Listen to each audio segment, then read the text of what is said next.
Hello, welcome to Maths with Mouse. We are solving question of trigonometry and differentiation. Part A. Using an equilateral triangle of side 2 units, find the exact value of sine 60 and cos 60. So let's first make an equilateral triangle. So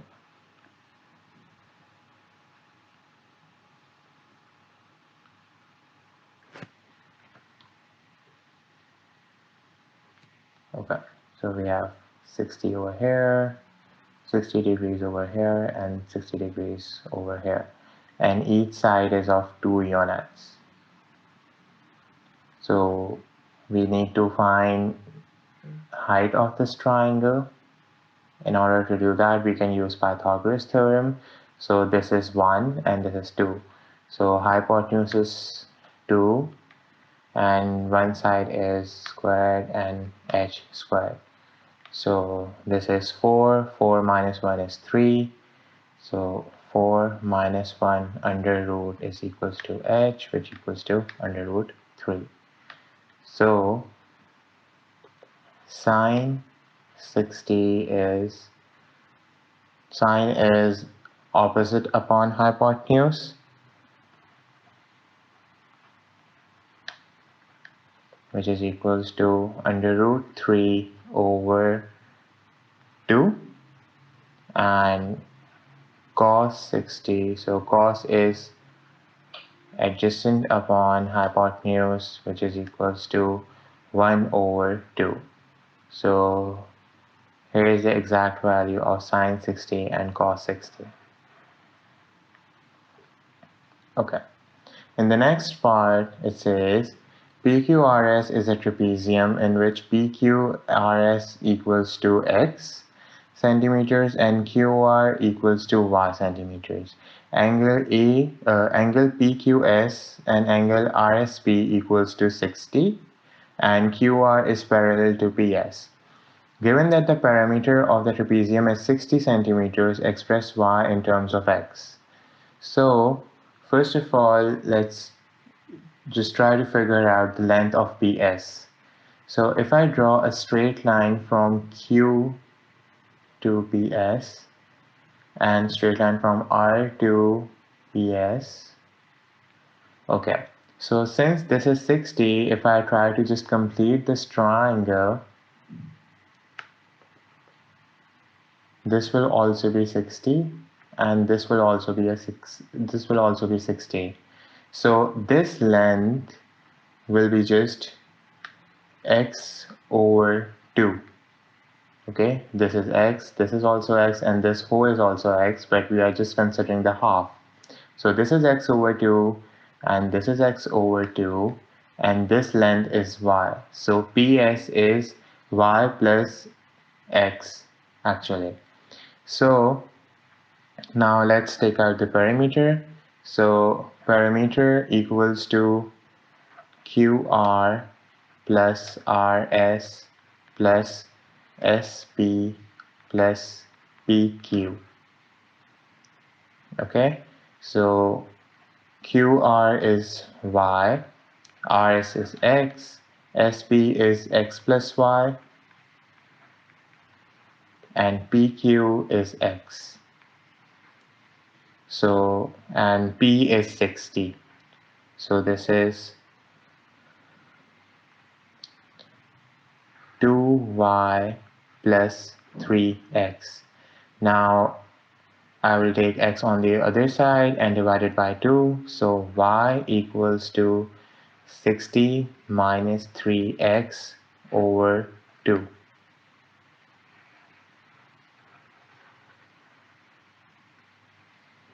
Okay. Now in the next part it says given that the area of trapezium is a centimeter square, show that a equals to this. Okay, so area of trapezium is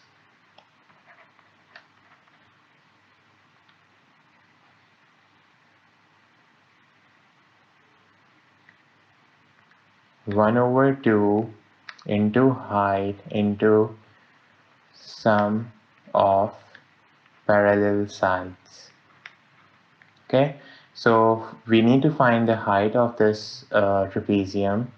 So over here, this is the height, and we can find it out by, we know the hypotenuse is x and the base is x over 2, so we can easily find out height. So x square equals to x over 2 whole square plus h square. So this is going to be h equals to under root x square plus x square over 4. Sorry, not plus, it's minus.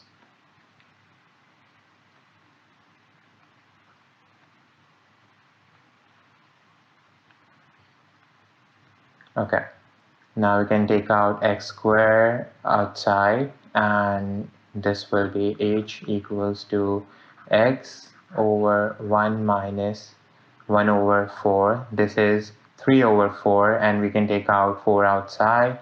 So h equals to x over 2 under root 3. Okay,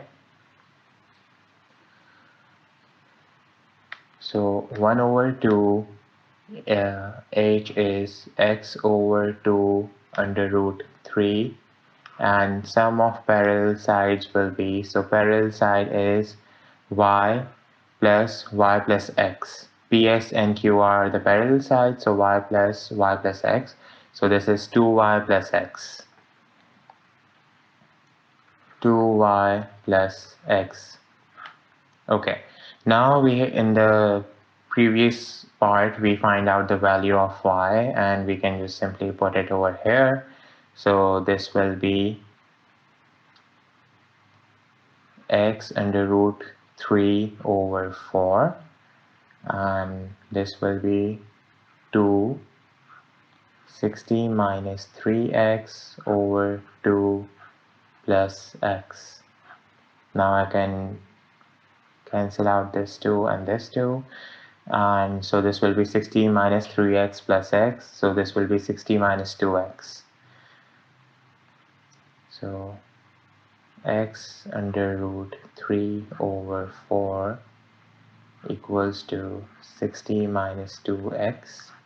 I can further take out 2 common from here and cancel it with 4. So this will be x under root 3 over 2, 30 minus x.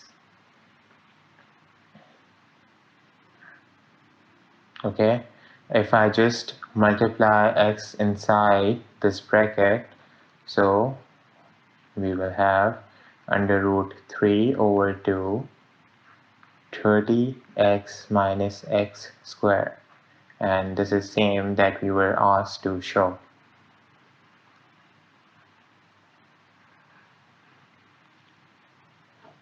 Okay.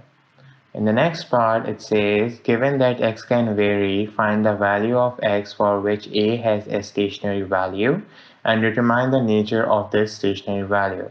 So in order to find the stationary value, we will have to differentiate area with respect to x. So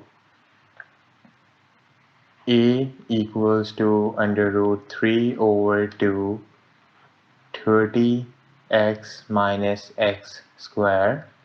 So dA over dx will be under root 3 over 2, so coefficient remain as it is, and inside the bracket, so we will differentiate 30x, this will be just 30, and x minus x square will be minus 2x. Now we need to find the stationary point, so we need to just equate it to 0. So dA over dx equals to 0. So 0 equals to under root 3 over 2, 30 minus 2x.